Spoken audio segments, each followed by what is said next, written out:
Why is my face so pale compared to my neck? Why does it look like, it doesn't look like that in real life?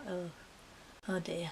Keeping on the back to school theme, this video was inspired by a trend I actually saw quite a few months ago now, but I think it was something like British primary school problems or something along them lines. And I looked at quite a few of the tweets and I thought they were pretty relatable, and I thought they'd make a pretty interesting / funny video to make. So I've compiled a list of things that I found relatable when I went to primary school, which was quite a number of years ago now, considering I'm 20 and I haven't been there since I was 11.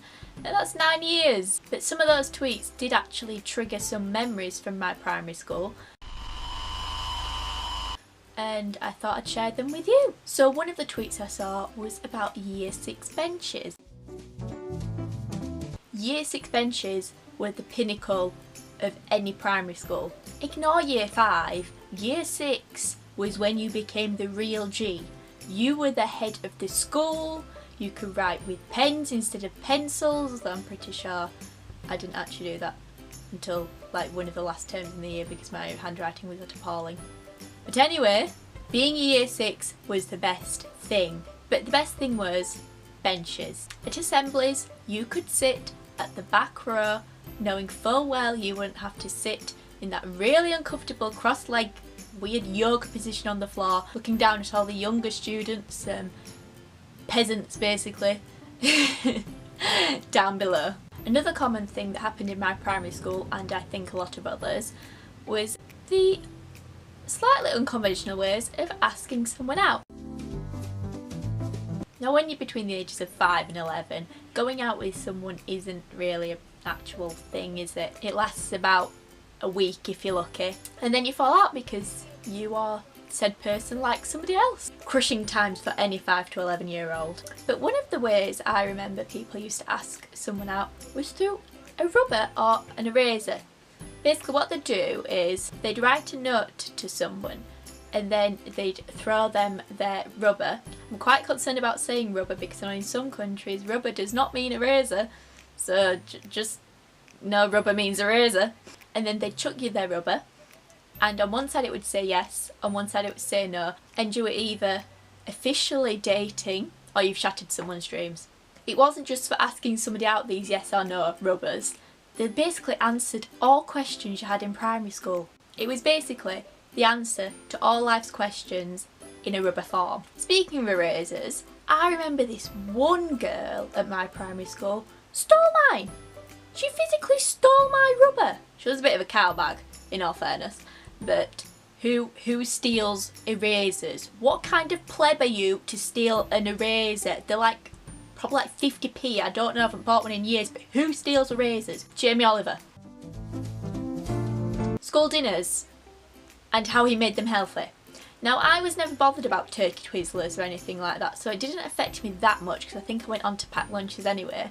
But I know there was some very, very distraught kids who were very unhappy when they discovered that their turkey twizzlers had been taken off the menu. Chips had gone, basically anything remotely fattening had gone, and it was all veg and salad, and there was some very disgruntled children indeed. Maybe half of his kids' names were inspired by the lunch menus. Top Trumps and Pokemon were the shit. That's the best way I can put it. These novelty toys were what made primary schools. My personal favourites were Tamagotchis and aliens, you know, the gloopy aliens, and there was all kinds of theories about them having babies.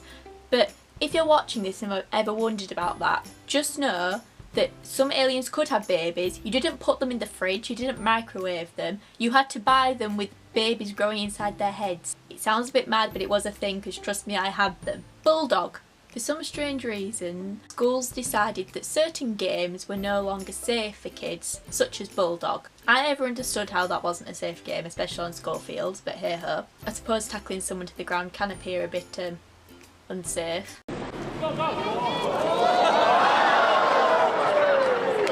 But yet they would still have that really unsafe PE equipment that you would have to climb, and if you fell off you only had a blue mat for protection. In my primary school, there were physically tyres that you could climb over, and all that was surrounded those tyres were mud. So if you slipped and fell, You could genuinely break your leg. But that was fine, because if you went to the nurse, they would just give you a wet wipe. Nope, any injury you had was fixed by a wet wipe. Miss, I think I've broken my arm. Oh no, you'll be fine, just have a wet wipe. I mean, how is that safe? What? Now, another way of passing time at primary school was gossiping at the bins. Now, I did actually read somewhere that somebody had said this was the most British sentence they'd ever read, gossiping at the bins. But you did. It was just something you did. Like, if you hadn't had a chance to speak to your friend at dinner time, whether they'd been stuck inside or they'd been playing with someone else, I don't know. Bin talk was essential for catching up on things you hadn't heard about. Oh my god, have you heard about Stacey? No, what? Well, she was going out with Ben at lunchtime, but then she changed her mind and decided to go out with Jake instead. She didn't. And Izzy likes Jake, so she's really upset as well. Oh my god, she's so out of order. Don't wear glasses and contacts. Oh my gosh. Another personal favourite memory of mine from primary school was whiteboards. I know this may seem really strange as to why it would be a favourite of mine. If you did not like somebody, you could show that through a whiteboard. Now if you're thinking, what the heck are you on about, Vicky?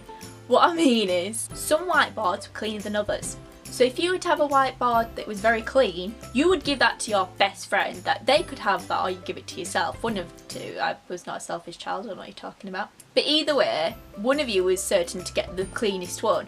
But if you didn't like someone, oh, you could show it by what whiteboard they got. And you could make sure they got the dirtiest one possible. Oh, this one's so dirty. Stacey, here you go. And last but not least, this was the song that outplayed all songs in primary school. It even got to, I believe, #1 in the Christmas charts.